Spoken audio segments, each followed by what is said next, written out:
Thank you. All right, let's start with Daily Sun this morning. Black Christmas, 50 killed in Plateau, communities attacked, laments governor, 9 traders, baby killed in Oshun, Rivers Road crashes. Kaigama opens up on Pope's same-sex couples blessing on page 27. Leadership newspaper also has a screaming headlines about the attack in Plateau. It says, Black Christmas in Plateau as gunmen kill 72. Terrorists kill 8 abduct traders in Katsina. Governor Muftwang appeals for calm, orders arrests of perpetrators. We responded to 36 distress calls in 48 hours. That's coming from the troops. All of that you will find on page 4 of the leadership newspaper. But look at just above that headline, you will see Rivers. I will implement presidential resolutions. Fubara, that's the governor of Rivers State there. And the first news, Aso Rock Peace Pact not death sentence. I will implement it, Rivers governor says deal not as bad as being portrayed, and that's the lead story there. You also have to see that story still being reiterated. Black Christmas in Plateau as death toll in attacks rises to 113. And now to the Daily Trust, 145 killed as bandits attack 23 Plateau villages. Residents seek international community's help. Governor Muftwang urges vigilance, take ownership of security, defense chief tells Nigerians. All of that you'll find on page 4. And further down, federal workers observe Christmas without December salaries. We're not in charge of payment. That's the head of service. Buck passing. The general says it's being worked on. Well, about tackles supporters over Asawana solidarity with Fubara. I will implement Tinubu's peace accord to the latter, and that's the governor speaking there. You also want to look at that. Federal government begins payment of 20,000 naira to vulnerable groups in Cross River, amongst other story. Muftang groans as well, of course, on the attack and the loss of lives. Okay, let's take a look at what the business paper has for us this morning. It's a public holiday, and there isn't really any business going on in Nigeria, but the Business AM has this for us. Analysts see shift in oil market dynamics on Angola's OPEC exit. Exit holds significant implications for Nigeria.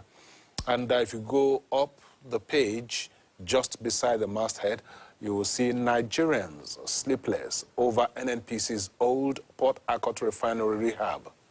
That's a very topical issue right now. Very. And Business Day looks at refining outlook brightens on Dangote PH plans. You also want to look at that 608 Forex reform has helped Nigeria's economy. Startups struggle to raise funds amid economic shocks.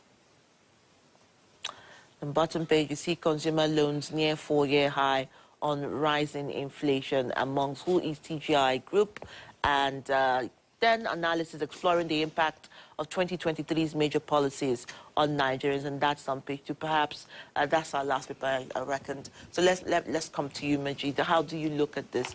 First, let's begin with the Black Christmas, and that's coming on the front page of Daily Sun. I think for Plateau, it has become one of Nigeria's largest killing fields.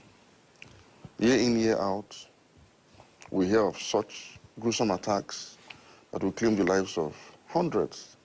And it appears as though the people are helpless, they are hopeless, and the government even appear even more helpless and hopeless too, because for the Chief of Defense Staff to be telling citizens to take charge of their own security, honestly, I don't know what that means. These killings cannot continue, and we do not seem to have a solution to this problem.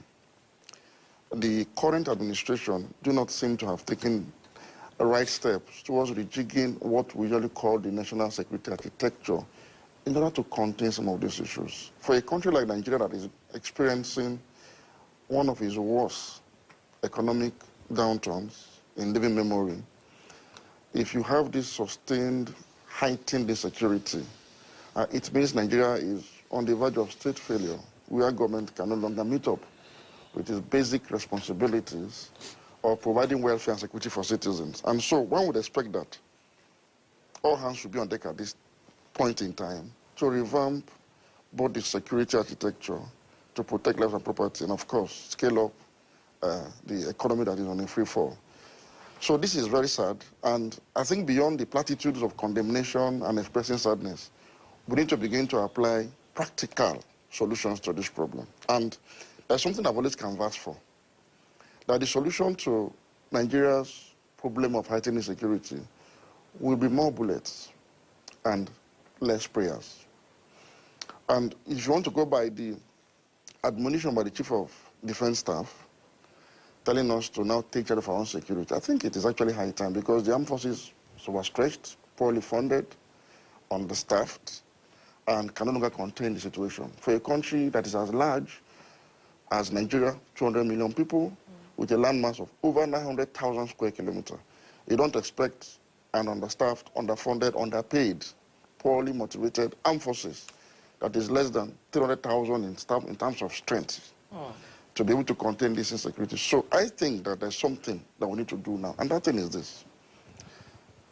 A number of states have formed vigilante groups across the country. Started with Amotekun in the southwest. We now see states in the northwest forming vigilante groups. The governor of Kaduna also, hired the number of youth in thousands. But these vigilante groups have remained prostrate and cannot actually carry out the mandate because they do not have the right caliber of arms and ammunition to defend their communities. And this is why I've said, look, part of the measures that could be taken now in the immediate, is to incorporate state government-funded vigilante groups into the civil defense. A volunteer corps, needs to be created at this point in the civil defense. But this corps will be staffed by vigilante groups that will be drawn from a broad section of the state. So there's not... Just before you continue. Yes. Isn't that a very strong argument in favor of reforms in the policing system across Nigeria? Because it will seem that, from what you said, the police and the armed forces are overstretched at this point. Yes. But it seems to be an argument in favor of local policing. Well, the thing is, we have insurgency. A policing system cannot contain insurgency. It can only prevent it from happening by enforcement of law and order. But we have a situation such as we have now, where the policing system was inadequate, and so it has allowed for the escalation of what you have as internal insurrection and insurgency.